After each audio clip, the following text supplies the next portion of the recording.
नमस्कार दोस्तों, आज के हमारे इस वीडियो में हम आपके लिए महाभारत की कथा का एक विचित्र प्रसंग लेकर आए हैं।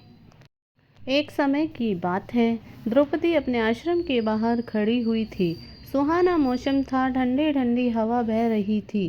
तभी एक सुंदर सा फूल हवा में उड़ता हुआ द्रौपदी के पास आकर गिरा। द्रौपदी ने वह फूल उठा लिया और भीमसेन के पास जाकर बोली, स्वामी, आप श्रेष्ठ गदाधारी बहुत बलवान हैं। क्या आप गंधमदन पर्वत से दिव्य वृक्ष की यह दिव्य पुष्प मेरे लिए ला सकते हैं? द्रौपदी की इच्छा पूरी करने के लिए अपनी गदा उठाकर गंधमान पर्वत की ओर निकल पड़े। चलते चलते वो पहाड़ों की घाटियों में जा पहुँचे, लेकिन अचानक भीम के इतने कदम रुक गए। उन्होंने देखा कि मार्ग में एक बड़े से पत्थर पर एक वृद्ध वानर बैठा है, जिसकी पूंछ नीम के मार्ग में बिछी हुई है, जिससे लांगे बिना भीम आगे नहीं बढ़ सकते थे। यह देखकर भीम रुक गए। अपनी बढ़ी हुई शक्ति, मर्द और अहंकार में भरकर भीम बोले, ए वानर, अपनी पूंछ को मार्ग से हटाओ, मुझे आगे जाना है। बंदर ने देखा, हाथ गदा लिए, राजश्री वस्त्र पहने और मुकुट धारण किए भीम खड़े हैं और उन्हें पूंछ हटाने के लिए कह रहे हैं। वानर के रूप में हनुमान जी चुपचाप बैठे रहे और उन्होंने भीम की बात का उत्तर नहीं दिया। भीम ने फिर कहा, ए वानर, सुना नहीं तुमने मैंने क्या कहा? अपनी पूंछ हटाओ, मुझे आगे जाना है।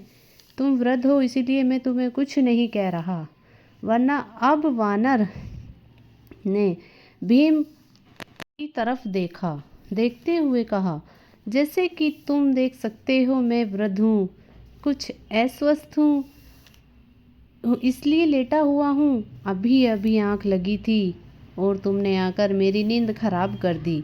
मुझ में इतनी ताकत नहीं है कि मैं स्वयं अपनी पूंछ को तुम्हारे मार्ग से हटा सकूं। तुम थोड़ा कष्ट कर लो भाई, मेरी पूंछ को थोड़ा सा सरका दो।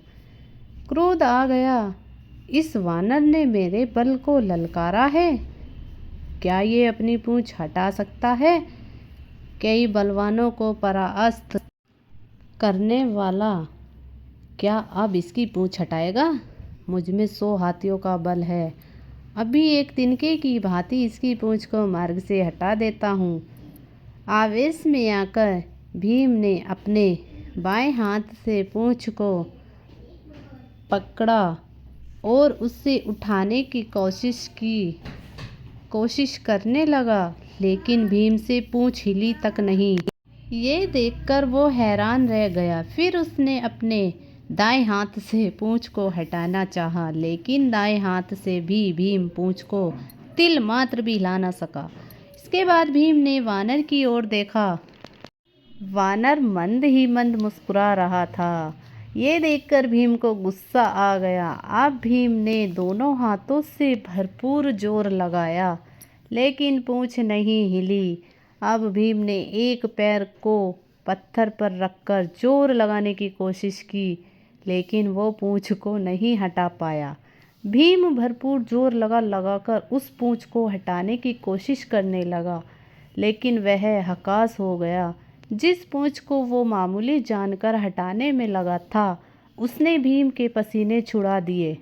अब थककर, हार कर, निठाल होकर वो एक तरफ खड़ा हो गया और सोचने लगा, ये कोई मामूली वानर नहीं है, जरूर कोई दिव्य व्यक्ति है और इसकी असीम शक्ति का सामना मैं नहीं कर सकता। उस वृद्ध वानर के आगे भीम खुद को कमजोर महसूस करने लगा। भीम का अहंकार अब चूर चूर हो गया था। तभी वो उस वानर के आगे हाथ जोड़कर खड़ा हो गया और पूछने लगा कि जिसकी पूंछ को मैं उठा नहीं सकता, वो कोई साधारण वानर नहीं हो सकता। मुझे क्षमा करें, कृपा करें, मुझे अपना परिचय दे। तब वह वानर उठा और भीम को गले से लगा लिया और कहने लगा, भीम, तुमने मुझे नहीं पहचाना, किंतु मैं तुम्हें पहचान गया हूँ कि तुम वायुपुत्र भीम हो और मैं पवनपुत्र हनुमान हूँ, श्री राम का सेवक हूँ। मेरे प्रभु के आदेश पर ही मैं इस मार्ग पर आकर लेटा था। ताकि तुम्हारे अहंकार को मैं ख़त्म कर सकूं। रिश्ते में मैं तुम्हारे बड़े भाई की तरह हूँ और बड़े भाई का कर्तव्य निभाते हुए मैंने तुम्हें याद दिलाया है कि कभी भी अपनी शक्ति पर अभिमान मत करो, क्योंकि यह ताकत तुम्हारी शक्ति नहीं है। यह शरीर और ताकत परमात्मा की दी हुई है, और जिस चीज़ को परमात्मा की है वो किसी की नहीं हो सकती। हनुमान जी की यह बातें सुनकर भीम की आंखें खुल गई और वो हनुमान जी के चरणों में गिर गया। जय श्री राम।